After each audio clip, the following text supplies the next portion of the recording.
Tape 4, Ida Nelson. So the Gestapo officer threw you out, and what did you think of after that happened? At that moment, I realized I could have been arrested. I was absolutely, I couldn't believe that I had done such a thing, you know, without thinking. And you know, it took me a good, I would say, 15 to 20 minutes to get from Jack's house to the Gestapo. But I wasn't thinking then. Coming out of there, I realized, oh my God, we have to leave. We have to leave because if they arrested Jack, they can arrest anybody. So I went home and I found my aunt there and my sister, and I said, we have to go. We have to leave. My aunt said, what are you talking about? No, this is ridiculous. There's no reason why we should leave. They probably arrested him because he was in the resistance. But I was so upset that I felt that we had to leave. I always followed my intuition, so to speak. I made my sister pack the suitcases, whatever we had, and I told my aunt that we were leaving. Well, she carried on. She said, I'm responsible for you. Your parents left you in my charge. You can't. I ignored her totally. I went downstairs with my sister, and we walked to the station, and we took the first train we could find going toward Nice. Now, is Nice further south from Yes, Nîmes? Nice is on the Riviera. And Nice was occupied by the Italian, and the Italian had justly the reputation not of not enforcing the laws against the Jews. And they did not, as long as they were in Nice, they did not really arrest anybody. As it turned out, the Gestapo did come to my aunt's house maybe a month or so later, and the only reason she escaped was that the bar owner, the cafe owner downstairs, saw her coming in from marketing with her son, and he walked out of the cafe and he told her not to come in because they were looking for her. And so she had to leave Nîmes without anything. She had to leave everything behind. But as far as we were concerned, we took the train to Nice, and hoping to meet another relative we knew was there. Now, was it dangerous for you to travel at that point? It was dangerous because we had the same identification card stamped Jews, and we were not really supposed to travel, not at all. We went, the train again was packed. I guess everybody was traveling someplace. The train was always packed to bursting. We managed to squeeze into a compartment with a family with small children, and we stayed in the train for an hour or so, and then the train stopped, and I suppose it must have been when the occupied zone and the zone occupied by the Italian met, because there was a control there, and Germany again came up on the train to check the papers. So what are you feeling right now when this is happening? The Germans are just coming in to check. I couldn't believe it. I was trying to escape from one place, and I'm again in a train where I'm going to be checked. So how was your sister? I told my sister, try to squeeze to the bathroom through, because the corridor was packed with people, with luggage and stuff. So I thought she would have a way of going through, and she did. She managed to go through the crowd and went to the toilet and locked herself in. But I stayed with the luggage. It was all we had. And we waited for the German to come in. Now, the German came in, one German came in, two as a matter of fact. One stayed at the door, one came in, and he asked everybody's papers. And I was the closest to the door, so I gave him my ID card. And he took it, he looked at me, closed it and gave it back to me. The next person was that poor woman with her family. And he took her card, and obviously she was Jewish too. And I don't know what nationality she was, but she had an ID card, so she must have been French. He took the husband card, the children, and he made them all get off the train. And they all, after a lot of argument, had to get off the train. God knows where they went, probably in a deportation camp. It was a miracle that I escaped. I don't know, twice in the same day that they did let me go. So the train started again, and at that point, and I was a wreck. I was a nervous wreck from all my excitement and my emotion and my packing and my close to being arrested twice, you know. My sister came back, and we finally reached Nîmes. By then, I was really sick. I felt terrible. And in Nice, we called my relative, who was the milk brother, my mother's milk brother, because my grandmother had to give breastfeed my mother and her daughter's son. She had died in childbirth, so they were very close. So they came to pick us up, he and his wife, and they took us to their apartment. Now, they lived in a place which was supposed to be empty. So you were not supposed to make any noise in there. And we arrived, and she was, shh, don't be nice, don't do this, don't do that, don't touch the fork, don't do this, don't do that. But she served us something to eat, and I was so sick that I took one look at, it was a kind of kugel with onions. I took one look at the thing, and I rushed to the bathroom, and I just threw up, and that was that. I had fever, could barely stand up. I was sick. So she called another cousin of mine, who was the son of my mother's sister, who was arrested with her, and he had managed to escape and gone directly to Nice from Paris instead of going to Nîmes like I did.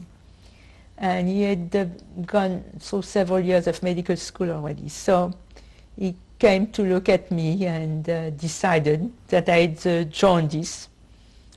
And I turned yellow, totally yellow. I had white stools, I had orange urine. It was terrible. I was a real mess. We couldn't stay with my relative because there was no room there. So she found us a room in an apartment nearby. The woman who rented those rooms later on seemed to have a lot of contact with German-speaking people and men, and made me very nervous. But I was so sick for the moment that I didn't think too much of that. I was sick for about 3 weeks, really unable to move. And after the 3 weeks, when I was able to move a little bit, I told my sister, we have to get out of here. We cannot stay in this place. My sister had talked with my cousin, of course, and through him we found a hotel in one of the main streets of Nice, Rue Messina, who catered to refugees. As a matter of fact, 90% of the hotel had refugees in there, Jewish refugees.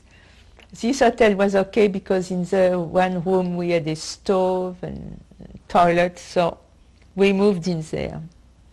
And by then it was like June 1943. My sister managed to find a job painting ceramic little statuettes. She was paid a little bit. I was not working because, first of all, I couldn't find a job, and second of all, I wasn't feeling well, really. It took me months to get over this. partly because I refused to take the medications that my cousin was giving me, since I didn't trust him totally of being a doctor. So it took me forever to recuperate. But life started developing a little bit easier now. At that time in Nice, Nice was packed with Jewish refugees, but packed. I read someplace that there was something like 30,000 Jews in Nice in 1943. It was mad. Everywhere you went, you know, you met a relative or a parent or somebody. And for the young people, it wasn't so bad. I mean, on the beach, which was Pebble Beach, we used to meet a lot of people and have a lot of friends. And even though we were short of money and we were like toothpicks because we had very little to eat, we managed to survive because my cousin was in Monaco and she would give us money once a month. And with, I don't know what we would have done without her, because we were totally penniless.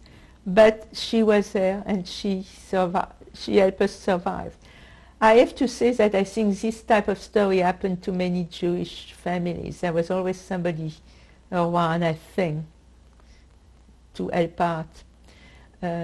Also, there were also a lot of gangsters preying on the Jews with schemes of trying to make them go to Spain somehow, or the case of a friend of mine, a young girl whose parents were arrested and she was left with all the money and jewelry from her family all by herself in Nice. And how old was she? About 20. And she met a guy, a Frenchman, who was probably a gangster, I think mafia. He he stayed with her, but he made her spend all her money and eventually took all her jewelry and left her with penniless, you know. But there was a lot of that kind of thing going on. At the same time, there were a lot of people helping other people. So it was a very peculiar situation. And of course, everybody was always scared, watching the news, wondering what was happening. What were you hearing was happening at that point? We heard that there was fighting in North Africa, that there was fighting in Italy, but we were not sure. And all we knew, that sometime by June or July 43, no, I think it was September 43, the German took over the Italian zone. And that told us one thing, that things were not going well with the German because they didn't trust the Italian, and two, that life was going to be miserable again. And that's exactly what happened. When the German took Nice, immediately they started systematically arresting every Jew they could find. And of course there was like 30,000 of them, so that was very easy to find Jews around. And at that time, I thought that there was no way we could stay with our ID card stamped Jews, that we had to do something about it. And my cousin, the one who had tried to help me when I was sick, had joined the resistance in Nice, and he gave me some, more or less, some stamp from this town hall, and I kind of fooled around with ID cards that you could buy in the grocery store, whatever, and you could put in your name and put the stamp and so on, trying to get us false papers. Was the grocer just usually selling these ID cards to anybody? Yeah, they were selling this thing all over the place. I mean, it was not hard to come by. And everybody also was trying to make false papers, and some were horrible and some were very good. I mean, it was a whole traffic of of these things. Everybody had the same ideas. Well, as the arrestation went on, it was obvious that we could not stay in that hotel anymore, that hotel full of refugees. And but in the meantime, you made yourself false papers? in the meantime, we had those false papers which could not really pass any good scrutiny, you know. I mean, they were just to say that we had something, but we did not have anything really. What was your name on there? My name was Gallet. We had kept a G for some reason, because our name was Glazerman. We had transformed it to Gallet, and we had kept pretty much the same information, but with just the name changed. Did you change your first name or leave it? No, we left everything because we felt that if they tried to check anywhere, possibly like where we lived and so on previously, it would match. So we did not change, we didn't do a totally original card. We kept more or less the information that we had. Why we did that? I suppose because we were told by other people to do it. Were you still dyeing your hair blonde at this time to Yes, look more Aryan? I was totally, so did my sister try to change. We were totally blonde, and we were in the sun all the time, so we were very suntan too, but and very skinny, you know. Anyway, we decided to move out of the hotel, and we, with that friend, whose name was Dora Ziza, she had taken a room, kind of two small, horrible room in the back of a courtyard in Nice. She had rented it to get out of the hotel. And she asked us if we wanted to share with her. So we said yes, of course. What month are you in now? You're in 1943? I am in about October 43. The German took over in September. We're about October 43. And this girl, young woman, because she was about, I say, 6 or 8 years older than us, she was such a nice person. She acted like a big sister for us. She was a lovely woman whose husband was fighting in North Africa, and she had been left behind, and she treated us like sister. She was wonderful. She was cooking for us what she could. She was sewing a little bit for us because we were so short of clothes. She was really a wonderful person. So we moved in with her, and we watched people being arrested. Now, I remember we were off La Rue Massina, like around the corner, and one day I went out to shop for some food or something, and I saw across the street 2 Germans checking papers. So immediately turned around and went back in, you know. That's the way we live. We were afraid of taking a step. We looked, if we saw a German someplace, we'd go the other way or run the other way. We were in constant fear. Who was more in fear, you or your sister? I think probably my sister. I tend, as I recall, to let her stay home, which I thought would be safe, why I don't know, and do all the running around. I felt that I could manage faster than she did. I didn't give her the opportunity, really, maybe, I don't know, but I was always trying to save her someplace. So after watching what happened with right opposite my room practically, I decided we had to do something. So I contacted my cousin Izzy again, who by then had moved to Savoie, which is in the mountain in the Alps, and he was really in the resistance now. And he told me to come to meet him in Annecy, and he would give me better false papers. How far was Savoie? Annecy, it's about 6 hours wide, train wide.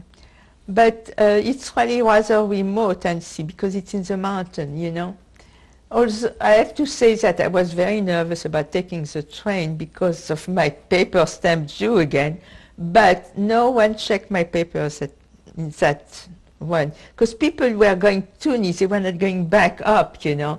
But didn't you have false papers that didn't say that you were a Jewish? That they were not, that yes, but they were, I think I was carrying both sets, or I don't remember. All I know is that I took the train, nobody asked my papers, and I went to Annecy.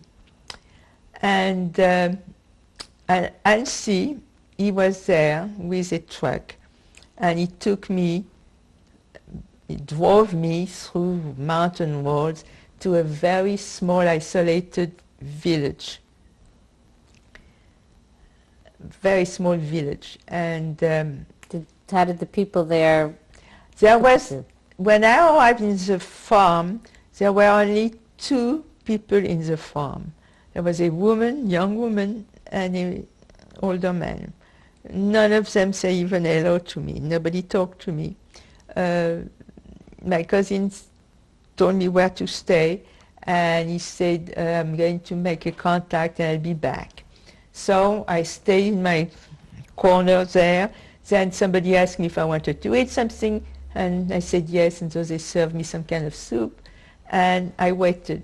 Then my cousin came back, and he said that in another day or so, I would get my false papers. And what they were doing was that they had a resistant, a woman, working in the town hall of a nearby small town, and they would go into the registrar, pull out the birth certificate of people that were about the same age, same sex as we were, unmarried, because they must not have anything written in the margin, and they would make out a set of ID card for these 2 persons, and they would give that to us.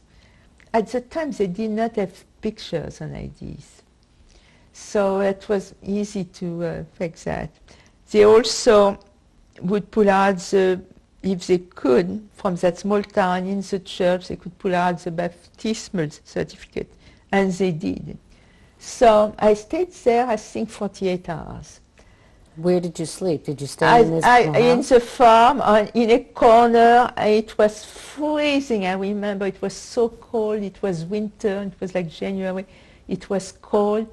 And my cousin had taken me downstairs in the cave to show me what was in there. And it was filled with arms and munition and all kind of stuff. And so between the fear of being arrested, the resistance, and the cold, I don't think I slept a wink all night. But eventually I got my cards and felt much better. Now, the names that were on these cards, I forgot. I cannot remember the name. And I knew them, but I forgot the name. I took the train. He drove me back to Annecy, and I took the train feeling much more confident then with my new papers. And I went to Nice. Did anybody ask you for papers on the way back? Nobody asked me for anything. No one asked me for anything. It's very odd because both going and going back to Nice, and then when we went to Chateau, no one asked us for anything. Anyway, it was already we were in 1944 now. But things were not getting better in Nice. It was getting, constant paper check and arrests. And so... Did they have people in Nice wearing the Juif star also? No, nobody ever wore it in the free zone. And certainly not with the Italian. Going back a little bit, the Italian would be on the beach, sunning themselves, passing candy around, passing chocolate around to all the girls around, trying to talk to everybody. They were very funny sometimes because they wear those crazy feather hats and whatever, but they were the friendliest people you could find. And I never heard of them arresting anybody. ever, or even checking papers or anything. It's only when the German came that this happened. Well, by then I had met Philippe Presbert, Jacques' friend, who had managed to also leave Nîmes precipitedly with his family, and he was in Nice for a while. And then he had gone to the center of France, and he wrote to us saying, "You should come here, it's very quiet, nobody's around." So I told my sister, "We have to leave Nice, let's go to meet Philippe and his family." And I tried to convince Dora to come with us, and she wouldn't. Why not? Did she say why? She thought that if she stayed in Nice, she would hear news from her husband. Somehow he knew where she was. If she was to leave, he would not find her. It's a crazy idea, but that's what she thought. And she was arrested. We left about March, and I think she was arrested in April. About a month later, they came to where we were. They came to where we lived. We were just like a step ahead of them all along the way. Well, we went to La Chartre, which was a small place near Châteauroux, and there it was extremely peaceful. There were no Germans around. Once in a while you would see a jeep going by, but it was practically never. And how were the non-Jews who lived in that area in Chartres? They first we went to the one and only hotel of the place, and they wanted to us and never said anything. Later on, since we were always short of money, we took a furnished room in the main street. People knew we were Jewish, I'm sure. I mean, they knew we were refugees, and what other refugee was there. There was also gypsies with their caravan is a fancy word for their roulotte. I don't know if you know the type of wagon on wheels that they were traveling in, you know, old-fashioned. They had parked themselves there. Obviously, the town was known for not having any German because there was a large group, I would say maybe 12 or 18 of those caravans all around. Was it the first time that you ever dealt with Well, gypsies? I had seen gypsies because they usually had fair on a boulevard, the Clichy, where I used to live. The center part as trees, and so often the gypsy would set up their roulottes there, and they had a kind of fair. So I knew what they were, but I never talked to them for any reason.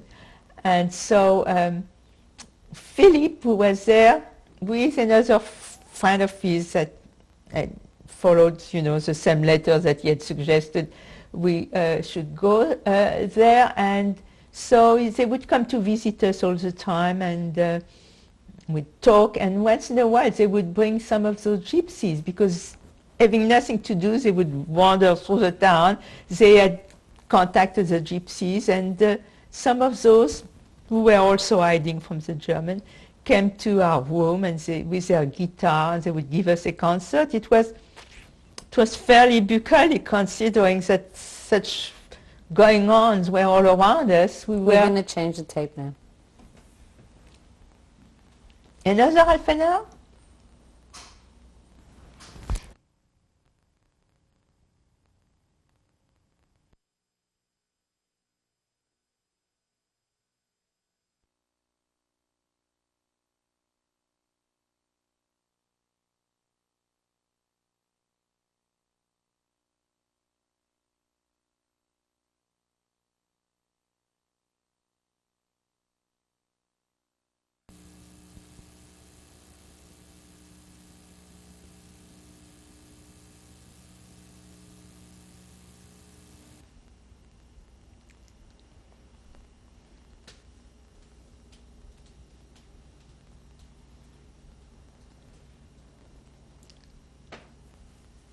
Tape 5, Ida Nelson. So you were listening to these concerts, and Well, yes, we were listening to a concert, but you know, the news were both good and upsetting, because in June, the Allied forces debarked on the beaches, Normandy, and of course we were all thrilled, but at the same time things did not go well for quite a while. There was a lot of fighting, so we were all very nervous, anxious, and particularly because we were hearing that they were still arresting Jews. You know, they arrested Jews till practically the last minute they were in Paris, so that we were still nervous. But where we were, it was fairly quiet. And then... Were there ever any incidences that There you was saw no there? incident that I saw in La Charte, none whatsoever. We finally heard that Paris was liberated in August. And that was really quite exciting. But still we were afraid because there were still Germans around in France. It was just Paris. And then one day somebody came around to my house, I don't know who it was, to say that someone had seen a convoy of German retreating, leaving Châteauroux, leaving around there. How So far was Châteauroux from where you were? Châteauroux was, I would say, now 1 hour and a half. North of you? Yes. So we were unsure, we waited, you know. And then all of a sudden there were like 2 trucks filled with Frenchmen, armed, and shouting and shooting in the air and so on. They were the Free Forces of FFI, Free France forces. And so we knew then that we had been liberated. And What were they shouting? The Germans are gone, you are free, get out. They were singing. What did it sound like in French? Allons enfants de la patrie, you know, they were vive la liberté, abat les Allemands, etc. And so it was pandemonium Monium. in the town. Everybody went out, everybody was screaming, shouting. It was unreal, you know. Small town, but everybody was out. But then something happened that was really upsetting, even to me now. There was on the square, 2 women were dragged on the square, placed on chair, and their hair was shaved because they had been accused of fraternizing with the German. And I saw that, I mean, all the people all around, and those women in the chair in the middle, and their hair being totally shaven out, totally. That was a punishment for fraternization. And at the time I thought they deserved it, and today I thought that was a lynching.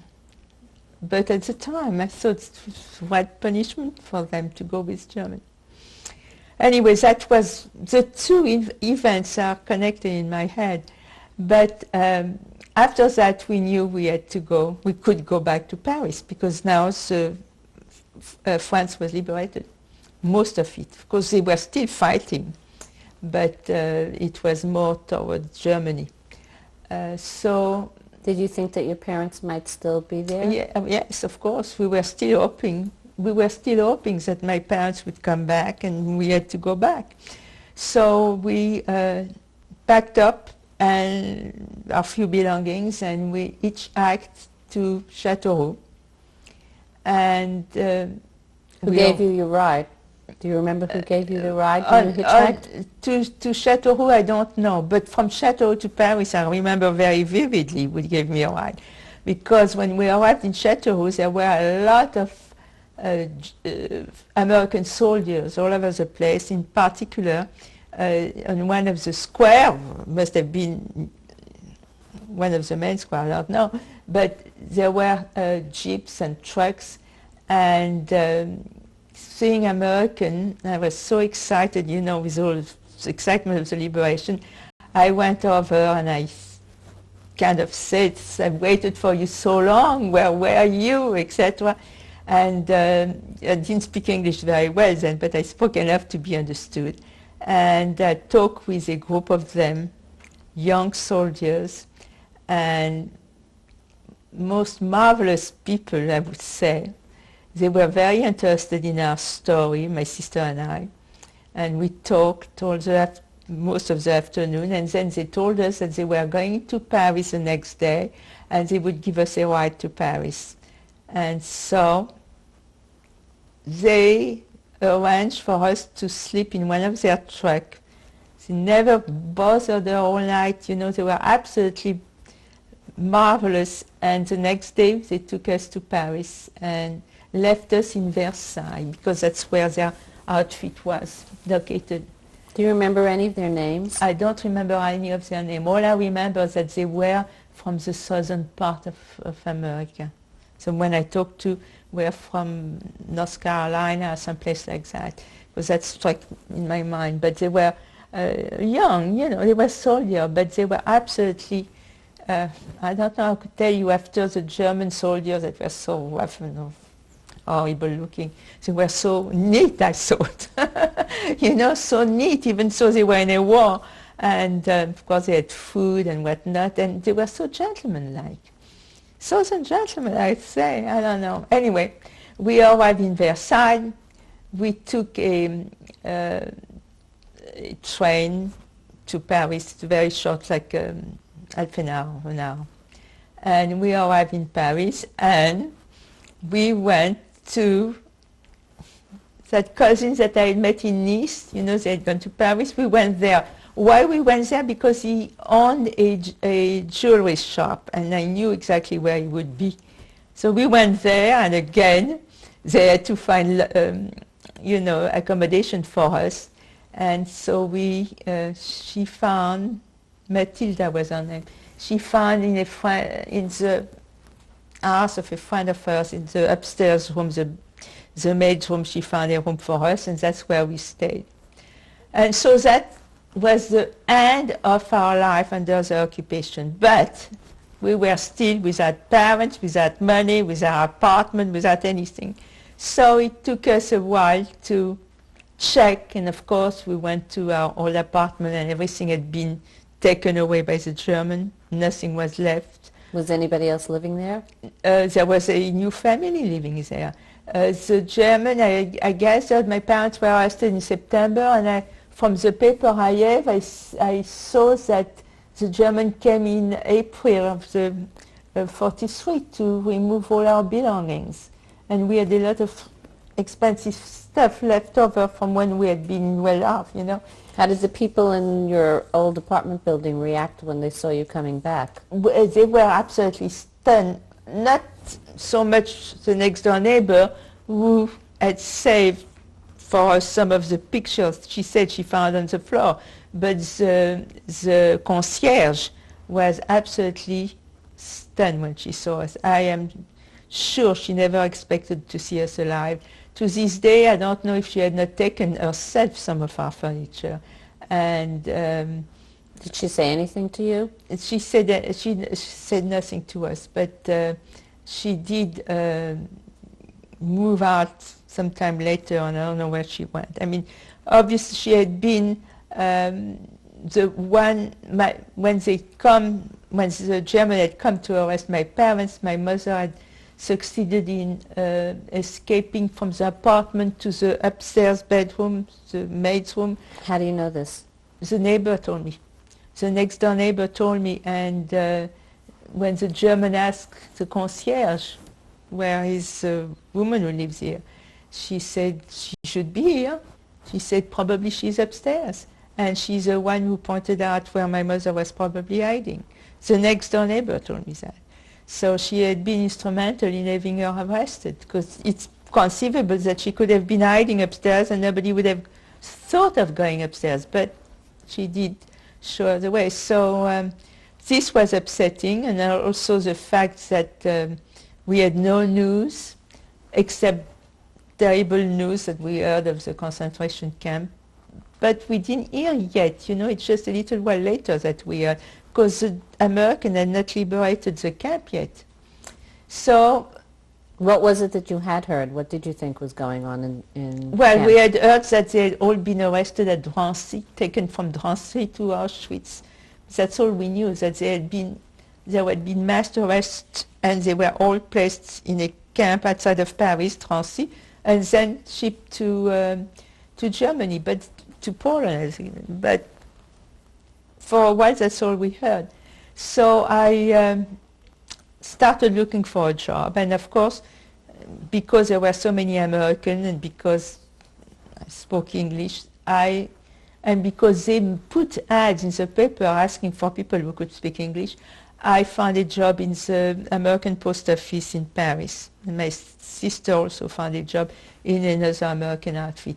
And then we moved into a furnished room not too far from my relatives, and I worked there, and little by little we heard, the news of the discovery of Auschwitz, and we saw many times, I saw people coming back, wandering through the street of Paris in their striped uniform, dirty uniform from Auschwitz, looking like toothpicks, and we started little by little hearing that people had been put in crematorium, and so it was a very upsetting time for us. At the same time, we started thinking we have to do something to see for ourselves. At least I thought I should do something to see by myself if I can get some information. So I saw, it was probably in 45, I saw an ad, it was I think in February or March 45, I saw an ad for a job in UNRWA, the United Nations Relief Free Organization, and I got a job. And what was your job there? I was clerk typist. Probably the lowest and the scare, but they took me because I had worked with the American Post Office. So I left my sister in Paris in charge of filing all the papers for trying to get reparation for our furniture and so on. She had all the dirty work to do, and I so-called went looking for my parents, which was, now that I think of it, very wild idea. But I was sent to a place in Holland, Haarlem, I think it was Haarlem, for training, and then were put into a British uniform and sent to Detmold.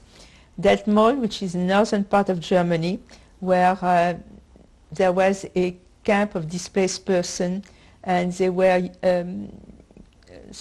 Serbs and some Croats, mostly Serbs. And were they Jewish? No, none of them were Jewish, and they were all men there. There was no women. And so that was not the camp that I really had in mind when I was looking. But, and beside which I really did not like the situation there, because in UNRWA we had teams. The team was composed of a team leader and then a welfare officer and a doctor and a clerk, that was me, and somebody else, I don't know what the function. And the team leader of my team in Detmold had an employee that was a German girl, and he was conducting an affair with her, and I hated the German with a passion, and I couldn't wait to get out of there. So between the fact that it was a displaced person of not Jews and the fact that the team leader was fraternizing with a German girl, I couldn't stand the place. So I asked for a transfer, and I was transferred to the American zone of Germany, to Munich.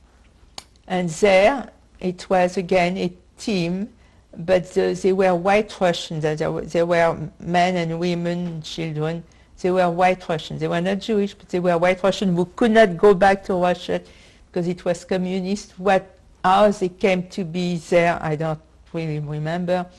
But the person I met there was my husband-to-be, who was a personnel officer in Schlesheim, where the camp was. And what's your husband's name? My husband's name is Newton Nelson, of course, and my husband is Jewish. And right away we, hit it off, and I arrived there probably, I would say, in August, and we were married in October. Of what year? 1946. Okay? I know when I got married in 1946.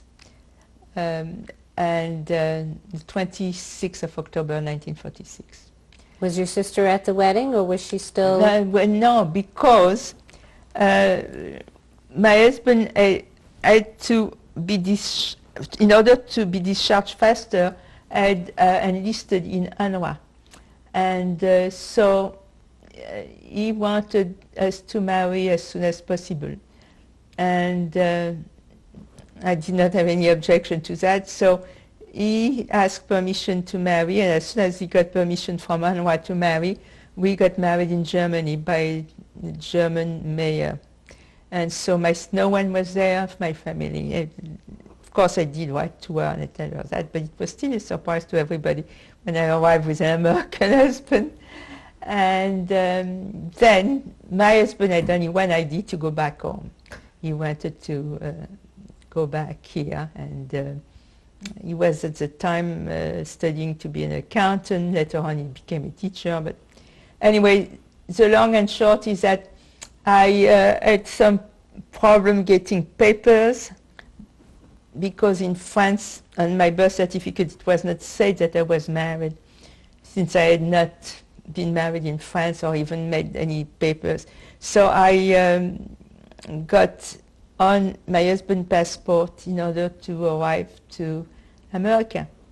And that's it. I arrived in America to an entirely new life, a new name. What was it like? What was it like? Had you found out about your parents by this point? By the time I arrived with my sister, we had found out, because not only we never got any official paper saying your parents had been deported, yes, but my uncle, I told you, who had been arrested and survived by some miracle, when he came back, told us that he had seen their name on the list of people that had been sent to the gas chamber. So really the only official notice I got was from my uncle.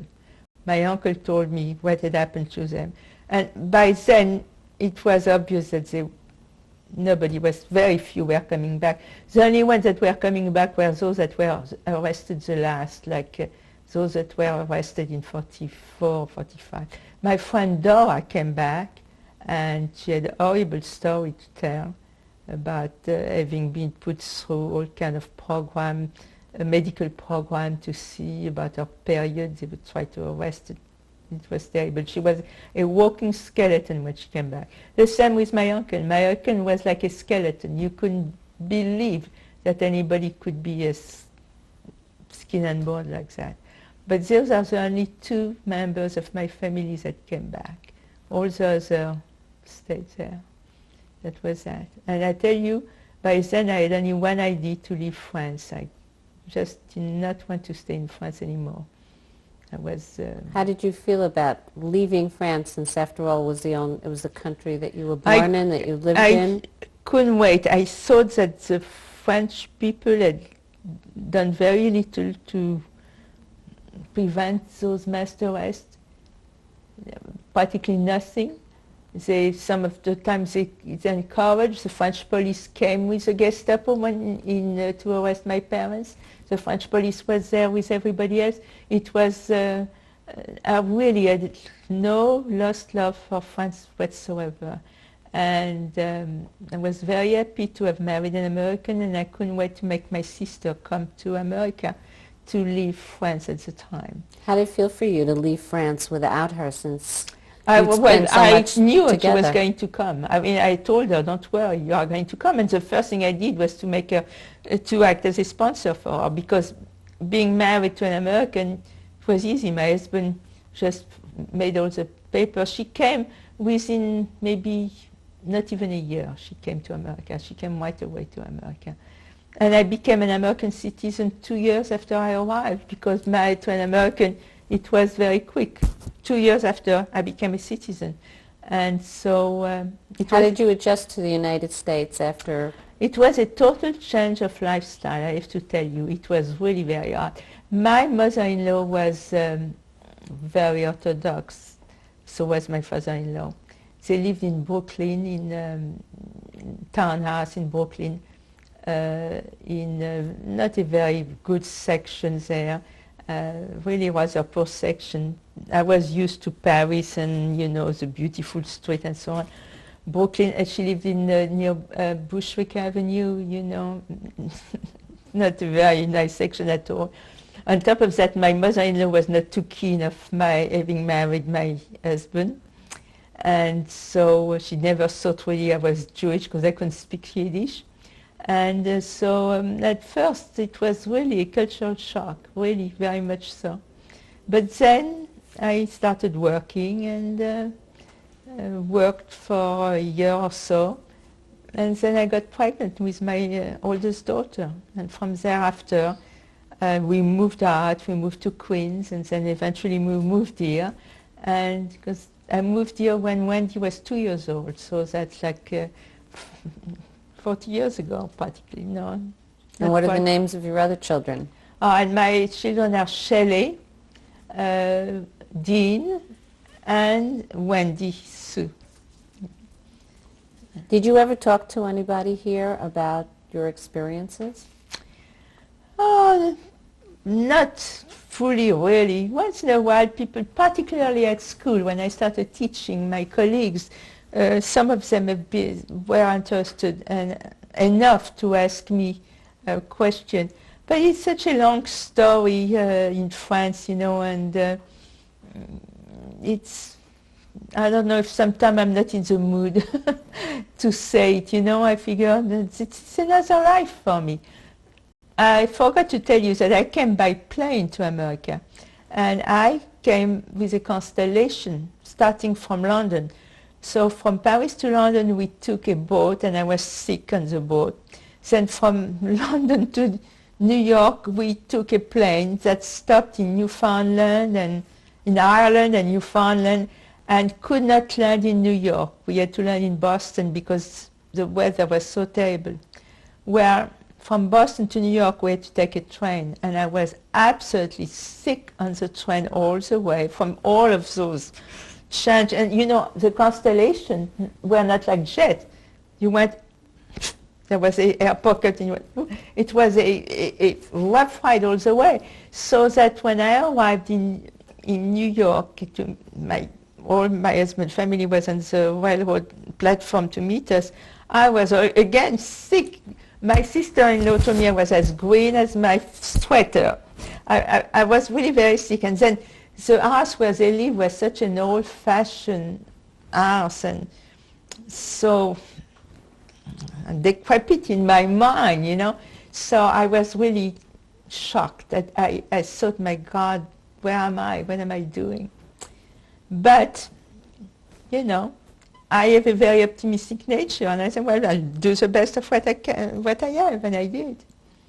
When did you arrive in this country? What was the date? I arrived in January of 1947, and I mean, probably around January 10th or so, because my husband had to register for some courses at some school, and he had to be here before the 20th of January. So that's where I arrived in 47. And then what did you do here professionally after that? Oh, you raised your children, and what else did you do? I worked for a little while, for about a year. I worked in a company called Walworth, and it was a kind of insurance company. It was a huge downtown New York. It was a huge place with the million desks, one next to each other. Everybody was in the same room, and we were dealing with firemen's compensation and whatnot. And then I got pregnant, and I had my children. Then I raised my children. Then, when Wendy was going to first grade, I saw that it was time I should do something. I have to say that my years raising my children were difficult for me because I didn't drive, and I was in the house all day with little children, and it was very hard. It was very hard. And we did not have much money because my husband was teaching by then, but he was working 2 or 3 jobs to make ends meet, so it was very difficult. So I knew I had to work. But meeting a friend who encouraged me to try to look for a teaching job in teaching French, I right away decided, well, that's the thing I should do. So I sent my diploma from France, my law degree, I sent it to Albany, and they gave me an equivalence which stated that if I took 4 courses in education and student teaching, I could become a teacher. So within 1 semester, I took courses at Hofstra, and that was in the spring semester of 1960.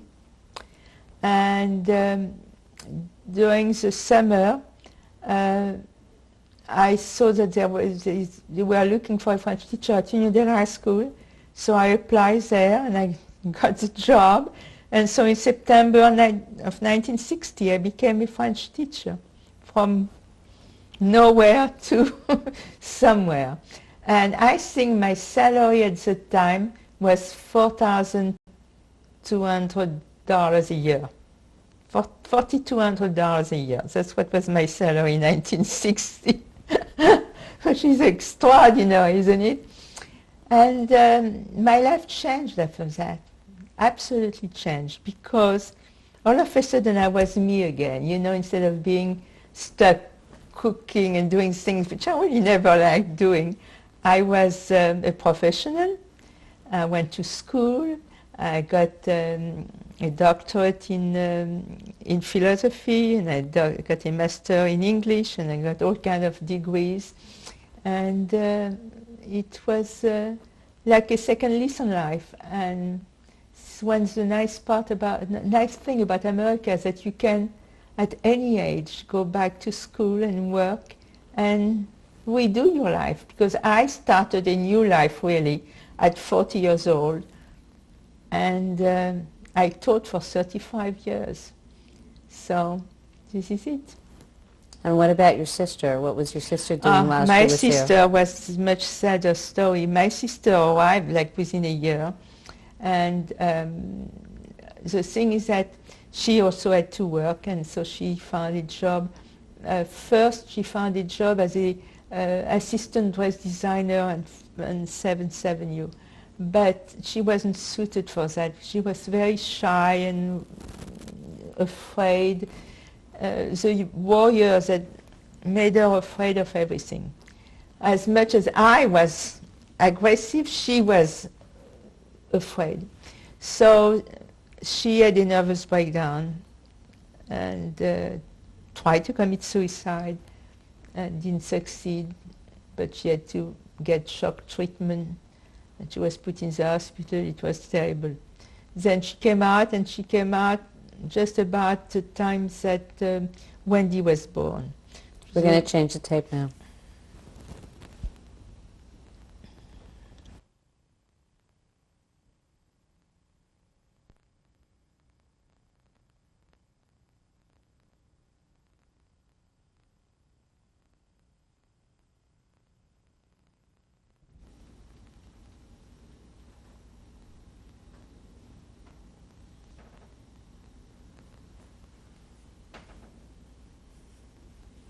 Tape 6, Ida Nelson. So you were just saying your sister had to have shock treatment and Yeah, right she had shock treatment, and they were, I don't know if they do them the same way, but they're horrible.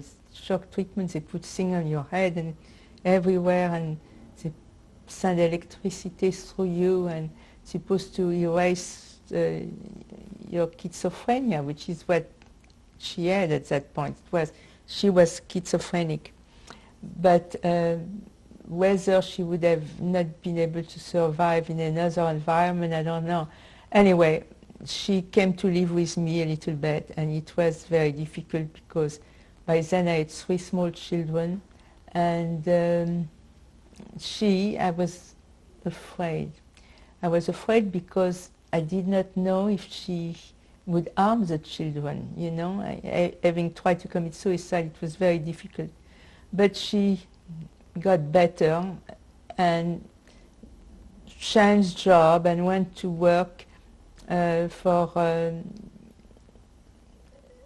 not this company, another company. And she was a very reliable and bright woman, my sister. So things were a little bit better until she had taken a doctor by then who was an older Jewish psychiatrist, and she became very attached to him. I don't know if he was a good doctor or not, but he was giving her all kind of pills, upper, downers, I don't know. So I never knew she was having those crazy ideas because of the pills or because she had those ideas. She was convinced that people were out to get her, and I mean, she was paranoid. She tried again to commit suicide, and so by then she was placed in the hospital right here near the border of Queens. What is it called? Creedmoor? Creedmoor.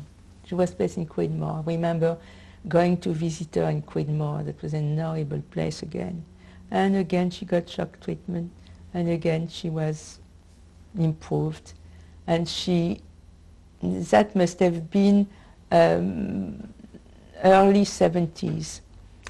She decided to go to school. She got a master in library science, and then she decided to have a doctorate in French literature like I did.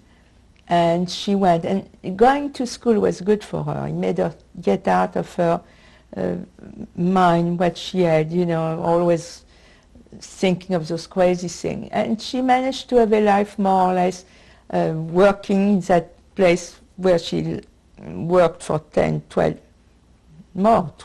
15 years practically. And she did achieve a doctorate. But after she achieved the doctorate in 1980, 79, it was a terrible letdown for her not to go to school anymore. She lost all the contacts that she had. So she had some friends at the end, and she was visiting some friends, but she got sick of taking those pills, I guess, I don't know. She committed suicide, and this time she succeeded. She succeeded in January of 81. And I asked my kids, they think it was towards the end of January that she died. And I have no doubt that in another situation, if she had not lived her teen years in fear like she had, she may have licked that thing. But, you know, she was always afraid, and she was always left very early without mother, father, you know. I abandoned her in a sense because I got married and had children, and she was left all alone with no one to really anchor herself. Do you feel guilty about that? Of course, of course. It's terrible. It was, I feel guilty because I made her come here. I feel that I took her out of her environment. If she'd stayed in France, maybe she would have had a different type of life, because through Dora, she had met a guy who wanted to marry her. And she wrote to me. She said, should I stay here and marry or should I come to you? And I said, oh, come to America. Who wants to stay in France now? That's the mistake I made. And she came here and I had my children and I couldn't take care of her. And so it was terrible. After all these years, do you ever have dreams about what you went through?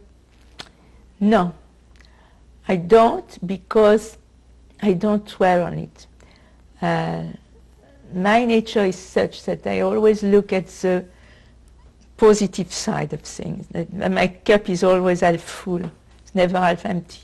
And I have so many things to be thankful for that I don't dwell on the past at all. I have three marvelous kids who love me very much and I love them. And I have grandchildren, and I have achieved a lot of things that I wanted to do, and I still feel that I can do more. I am a very up person. I am not somebody who feels that they've been marked forever. No. If you would have one message to give your children, your grandchildren, and all coming generations about what you went through, what would that message be? Well, I hope nobody will have to go through this again, but I would say that whatever situation you are in, there is always the possibility of getting a way out of it. I am very much of the school of thought that feels that you are judged by your actions. What you do is what defines you.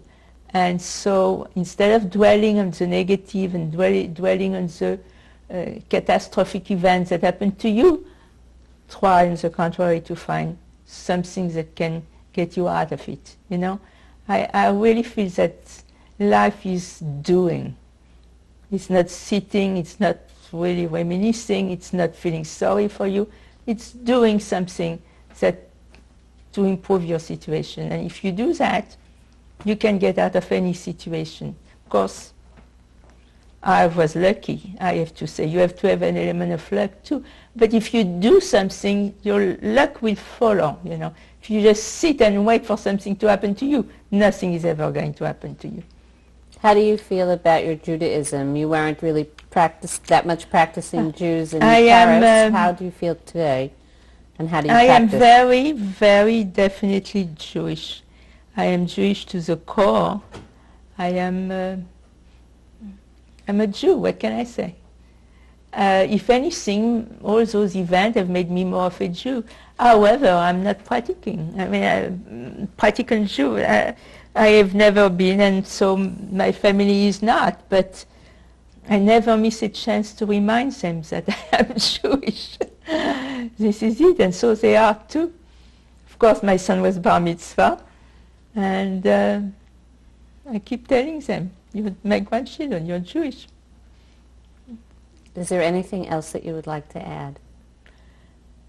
I don't know if this story is going to help anyone, but if it does, well, I'll be thankful for you for letting me say it, and for certainly Steven Spielberg for helping out. Thank you very much. Thank you.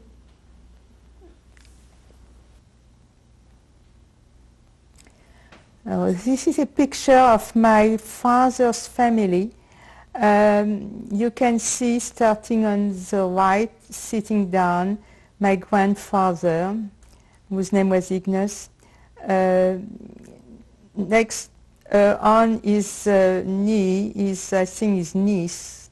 I don't know her name. Behind him is my aunt, Aurika, who is the only one who managed to escape to go to Israel and lived in Haifa for quite a long time, until about 5 years ago. In the middle of the picture is my grandmother, Jeanette Einhorn. Next to her is a daughter, Fanny, who is the one who took us in Nîmes. Behind her, standing, is a brother, Sami, who was a pharmacist who survived because he married a Catholic woman. And behind my grandmother is my Uncle Maurice, who was sent to Auschwitz and came back in such a terrible state. And he's the one who actually saw the name of my parents on the gas chamber list. Do you know where this picture was taken and when? This was taken in Bucharest, in Romania, and it was probably taken in 1918, somewhere around that time. Hi. This is a picture of my maternal grandmother, Perla Hoffman. She was born in Constantinople, and at 14 she married my grandfather, who was a rabbi of Izmail, Russia. It was his second marriage, or first. She was taken from Constantinople by her husband, brought to Russia. She had 14 children, 7 of whom survived. The oldest one became a doctor in Paris, and the youngest one was my mother, Sima. She had a very extraordinary life, I think, since she lived through pogroms and the death of several of her children. She became a widow quite young. She was a wonderful woman.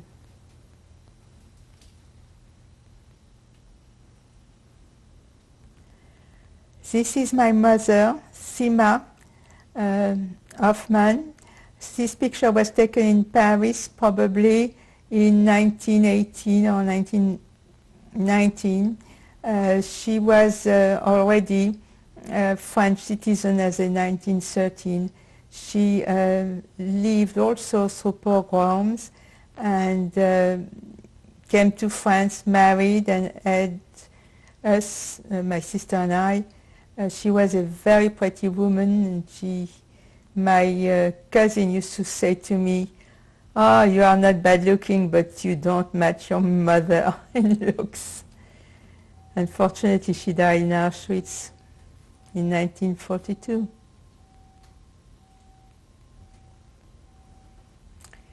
This is my father and mother on their wedding day in front of the Temple de la Victoire, le Temple de la Victoire in Paris.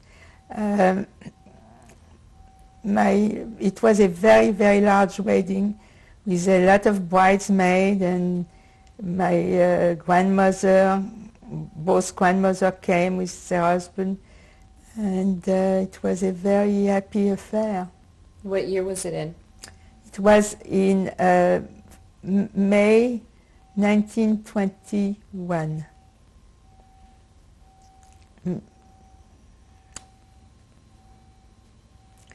Okay, this is a picture of my mother, my sister, and myself. And you can see on the right, it's me. And the other side is my sister, whose name was Rose Huguette. And my mother in the middle. And what year was that taken? That must have been taken in 1923. Because my sister looks like if she's about 6 months old. Must be about 1923. This is a picture of my mother, my father, and my sister and myself. And this must have been taken when I was about 7 years old, my sister about 5, maybe 6. So I would say that's about 1930, something like that.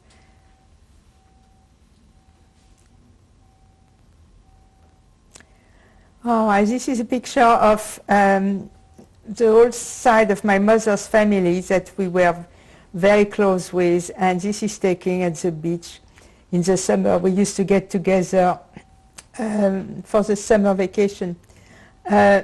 Starting with the back row, there is first André, who was a cousin. Next to him was George, who was married to the lady who was standing next to him, Lily.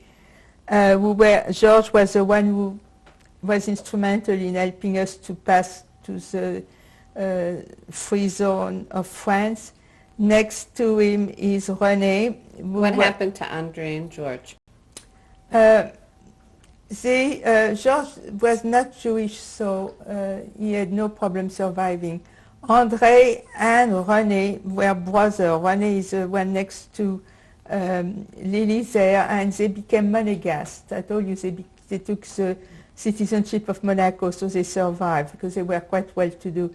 On the second row, we have from right to left Léon, who is a cousin who was deported to Auschwitz and died there. Next to him is his sister, Ida.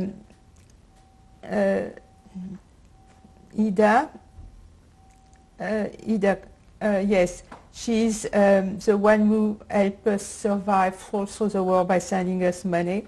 The woman next to her is Paulette, who was married to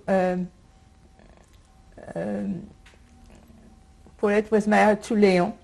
And then next to her is Micheline, who was married to André. And in the first row, from right to left, we have Roger, my cousin, practically the same age as I was, who went to the southern part of France with me. Michel, who also went to the free zone with us. And then you find me, and then my sister. And did they stay in France after the war? Well, those that survived stayed in France, yes. And they changed their names, so they became, they used to be called Cats, and they became Cast. So the two brothers, René and his brother André, became Cast, C-A-S-T-E, instead of Cats. This is a picture of me which was taken in Nice. So it must have been taken in 1943. I had bleached my hair blonde, so I looked like if I had blonde, and well, actually my hair color is light brown. And I was trying to look Aryan.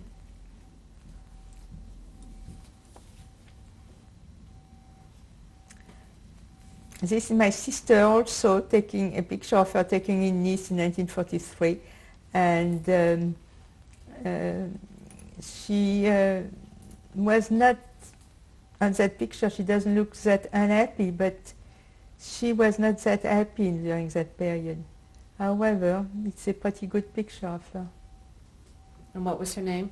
Rose Huguette. We used to call her Huguette.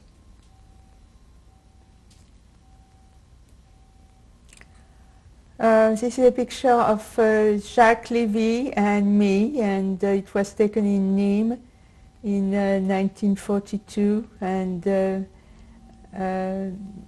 as I said before, he was my first love, and I was really terribly upset when he was arrested. He was a very bright young man, and laughing and always saying the funny side of life.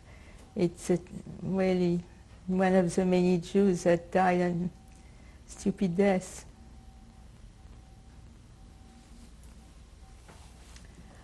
Here, this is a picture taken in Detmold in Germany in 1945.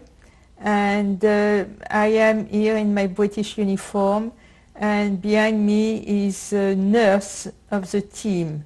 And this is taken in front of the house where we used to live as part of the UNRWA team.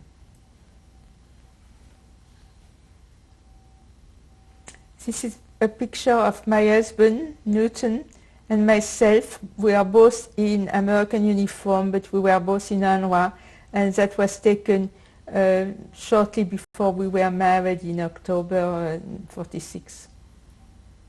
Where was it taken? It was taken in Schleißheim, which is an airport near Munich, where the displaced person camp was located.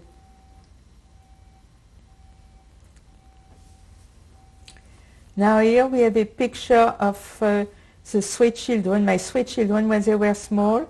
Wendy, the youngest, of course, Behind her is Shelley, and next to me is Dean.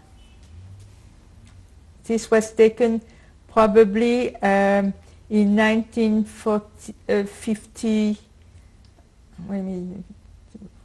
probably 1955.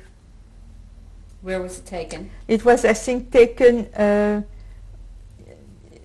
either, it's not taken in front of this house, but I think it's taken in front of the one of the houses. Oh, definitely in the States, yeah. Probably taken in East Meadow. I would think it was taken in East Meadow. This is an affidavit that contains the inventory of all the furniture and objects that were taken out of the apartment by the German. And this was done in 1945. Who signed the affidavit? This was signed by my sister. Did anyone witness who took it out? Oh yes, we had 2 witnesses. And they said that who took it out? They said that the German took the stuff out. Okay, this is the only official paper that I received as not even a death certificate, but it's an act of disappearance from my mother and my father, and it states in there that they were taken from Paris, put into a camp in Drancy, and sent in the direction of Auschwitz, Poland. This came to me in 1947, and finally it's the only official paper that I have that says that they died in the gas chamber there. And when does it state that they were sent to Auschwitz? It says the 24th of September. They were arrested in Paris 24th and sent to Auschwitz on the 25th of September 1942.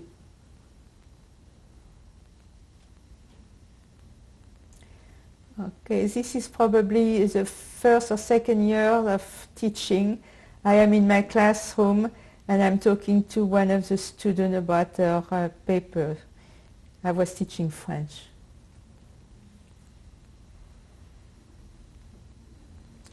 Okay, this is a picture taken at Thanksgiving in this house of my entire family. I am in the middle, starting from the top right. We have Jeff, who is my son-in-law. In front Who's of Jeff married to? He's married to Wendy. In front of him is Matthew, with my daughter Shelley's oldest son. Next to him holding a baby is a friend of my son Dean. His name is Fred. Standing up by the chimney in the back is my granddaughter Melissa. Next to her is my granddaughter Sarah. And then my husband. On the second row we have my daughter Wendy with her twins sitting on her lap. Then next to me is my daughter Shelley. And next to her is Fred's wife with another of his daughters. In front was Dean's wife, Krista, then Dean, and the last one is Peter, Shelley's husband.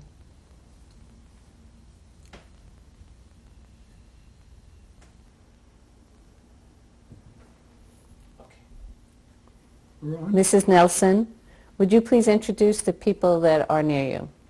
Okay, my husband, Newton Nelson, is right here, and behind me is my son, Dean J. Nelson.